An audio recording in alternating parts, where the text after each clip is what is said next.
যে গতকালকে যে নতুন দলের আত্মপ্রকাশ হয়েছে সেখানে আমাদের দাওয়াত দিয়েছিল আমাদের পূর্ব নির্ধারিত একটি প্রতিনিধি সভা, যেখানে আমাদের দল এবং অঙ্গ সংগঠনের কেন্দ্রীয় নেতৃবৃন্দের পাশাপাশি জেলা এবং উপজেলা পর্যায়ের নেতৃবৃন্দ আমন্ত্রিত ছিল।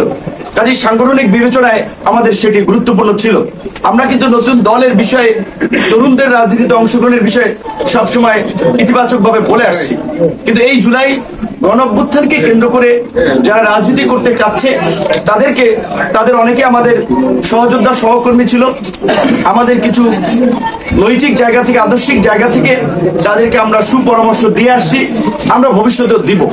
কিন্তু আমরা শেখ হাসিনাকে বলেছিলাম যে সরকারের থেকে, দলীয় সরকার অধীনে শেখ হাসিনা নির্বাচন করতে চেয়েছিল, সেটি রুখে দেওয়ার জন্য আমরা আন্দোলন সংগ্রাম করেছিলাম। কারণ সরকারের থেকে সে নির্বাচন করলে তো নির্বাচনকে প্রভাবিত করবে। এখন এই সরকারের উপদেষ্টা থেকে যদি তারা দল গঠন করে, তাহলে তো এটা সরকারি দল হবে।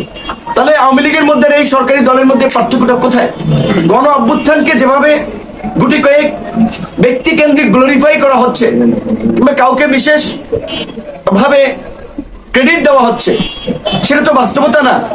এই গণ অভ্যুত্থানে বিএনপি, জামাত সহ বিশেষ করে এই গণ অভ্যুত্থানের তরুণরা যে ভূমিকা রেখেছিল, 18 থেকে যারা প্রসংস্কার আন্দোলন করেছিল, তাদের কথা ওইভাবে কোনো জায়গায় বলা হচ্ছে না। এখন সরকারে আছে, সরকার উপদেষ্টা হয়ে তারা সরকার, ব্যবসা বাণিজ্য সবকিছু নিয়ন্ত্রণ করছে, গণমাধ্যমকে নির্দেশনা দিচ্ছে, এইভাবে খবর দেখাবেন, এইভাবে প্রচার করবেন, তারা প্রচার করছে। আওয়ামী মাফিয়া দুর্বৃত্তদের সাথে রাতের অন্ধকারে মিটিং করা হচ্ছে, তাদেরকে পুনর্বাসনের জন্য আশ্বস্ত করা হচ্ছে। আমলাতন্ত্র থেকে শুরু করে রাজনীতি সব জায়গায়, এগুলো তো আমরা মেনে নিতে পারি না। শুধুমাত্র বিএনপি একটা বড় রাজনৈতিক দল, বিএনপির অনেক ঘটনা, দু একটি ঘটনা বাইরে আসায় আমরা শুধু বিএনপিকে সমালোচনা করছি। এই ছাত্র নেতৃবৃন্দ যা করছে, আপনারা গোয়েন্দা সংস্থার প্রতিবেদন থেকে সেটি যদি জানতে পারবেন, সেটি আপনাদের গা শিউরে উঠবে। অবশ্যই আমরা চাই তারা ভালো রাজনীতি করুক, পরিশুদ্ধ রাজনীতি করুক, কিন্তু সরকারের থেকে তো সেটি সম্ভব না। এখন একজনের দল গঠন করেছে, একজন পদত্যাগ করেছে, বাকি দুজন তো সরকারে আছে। সরকারের বিভিন্ন মন্ত্রণালয়ে ছাত্র উপদেষ্টাদের তদারকি কমিটি আছে। সরকারের সাথে কাজ করায় স্বাভাবিকভাবে 3 উপদেষ্টার একটা ভালো নেক্সাস তৈরি হয়েছে। এখন তারা যদি একজন পদত্যাগ করে, দুজন তো আছে। এবং এই আন্দোলন কেন্দ্রিক, বিশেষ করে এইখানে যারা উপদেষ্টা গঠন হয়েছে, তাদের আমরা যে গত 6 মাসের ভূমিকা দেখেছি, এটা নতজানু একটা ভূমিকা। তারা ছাত্র নেতৃবৃন্দের কাছে জিম্মি ছিলেন অনেক ক্ষেত্রেই। কাজী তারাও সক্রিয়ভাবে মেরুদণ্ড উঁচু করে অনেক সিদ্ধান্ত নিতে পেরেছে, অনেক কাজ করতে পেরেছে বলে এটি আমি মনে করি। এটি যদি করতে পারতো, তাহলে দেশের এই আজকে পরিস্থিতি 6 মাস পরে এরকম হতো না। এবং 6 মাস পরে সেনা প্রধানের বলা লাগতো না পাবলিকলি, এনাফ ইজ এনাফ। এবং আমরা মনে করি যে সেনাপ্রধান যে স্পিরিটের জায়গা থেকে কথা বলেছেন, সেটি যথার্থ।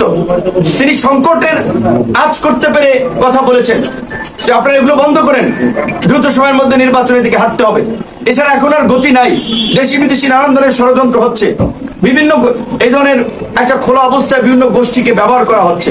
তো সেই জায়গা থেকে ছাত্র নেতৃবৃন্দ সহ অন্যান্য রাজনৈতিক দল, আমরা 42টি রাজনৈতিক দল হাসিনার বিরুদ্ধে আমরা আন্দোলন করেছিলাম একসাথে।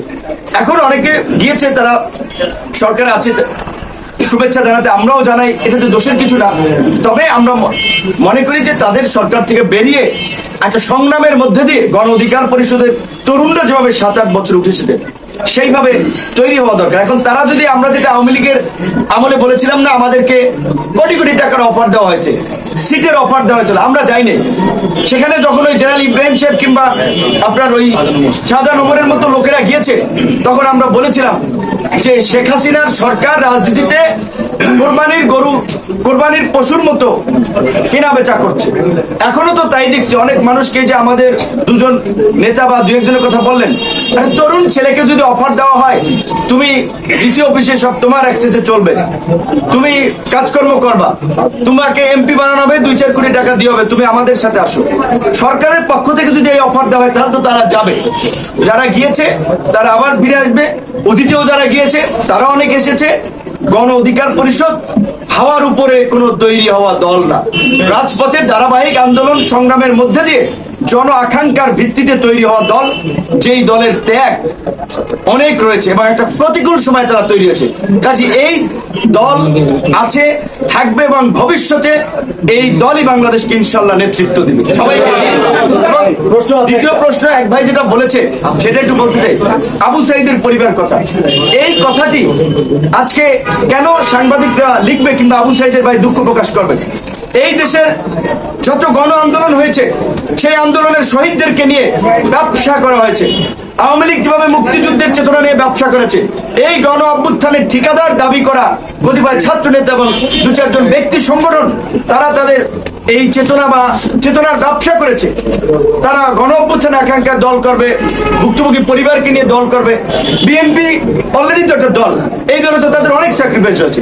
জামাত অলরেডি একটা দল, সিপিবি একটা দল, গণসংহতি আন্দোলন একটা দল, গণ অধিকার পরিষদ একটা দল। সব দল তো এই আন্দোলনের আগেই এই গণ অভ্যুত্থান চেতনাকে ধারণ করে তারা রাজপথে নেমেছে। সবাই রাজনীতিতে সংস্কারের কথা বলছে, কাজে এই সমস্ত মুখরোচক কথা বলা হচ্ছে, বাস্তবতা ভিন্ন। যেই কারণে এই গণ অভ্যুত্থানের সবচেয়ে আইকনিক ফিগার, টার্নিং পয়েন্ট ছিল সত্যিকার অর্থেই এটি যদিও গর্বের অহংকারের আবার দুঃখের, যে আবু সাঈদের বীরত্বপূর্ণ আত্মত্যাগ। অথচ সেই আবু সাঈদের পরিবারকে তো আনুষ্ঠানিকভাবে দাওয়াত হয়নি। যদি তারা গণ অভ্যুত্থানের চেতনা ধারণ করতো তাহলে ওই মঞ্চে এই শহীদ পরিবারকেই তারা প্রাধান্য দিয়ে সামনে রাখতে পারতো। শুধু আবু সাঈদের পরিবার না, এই পিজি হসপিটাল থেকে কয়েকদিন পর পর আহতরা যমুনার গেটের সামনে আসেন, প্রেস ক্লাবের সামনে আসেন, যে তাদের সুচিকিৎসার দাবিতে। আমরা গত 6 মাসে এই সম্পর্কে ওইভাবে একটি খুব বেশি কথা বলি নাই, যে আমাদের ছোট ভাই সহকর্মী তাদের সম্পর্কে আমাদের বলা ঠিক হবে না। তারা গণ অভ্যুত্থানের এই আহতদের তালিকা নিয়েও যে 9-6 স্বজনপ্রীতি করেছে। যারা তাদের রাজনীতি করবে তাদেরকে একটা ভালো ক্রাইটেরিয়া, তাদেরকে বিদেশ পাঠানোর প্রাধান্য দেওয়া, যারা তাদের কথা শুনছে না, তাদের রাজনীতিতে যুক্ত হচ্ছে না, তাদেরকে প্রাধান্য দেওয়া হচ্ছে না। এই ঘটনাগুলো আপনারা খোঁজ নেন। এখন তাদের অনেকের ফেসবুক ফলোয়ার আছে, আন্দোলনের কারণে হাইপে ফিগার হয়েছে। এখন তাই বলে আপনারা ভাবছেন যে তাদের বিরুদ্ধে নিউজ করা ডিফিকাল্ট, বলা ডিফিকাল্ট না। আপনাকে সত্য উন্মোচন করতে হবে। গণমাধ্যমের শক্তি অনেক, গণমাধ্যমকে আজকে স্বাধীনভাবে কাজ করতে হবে।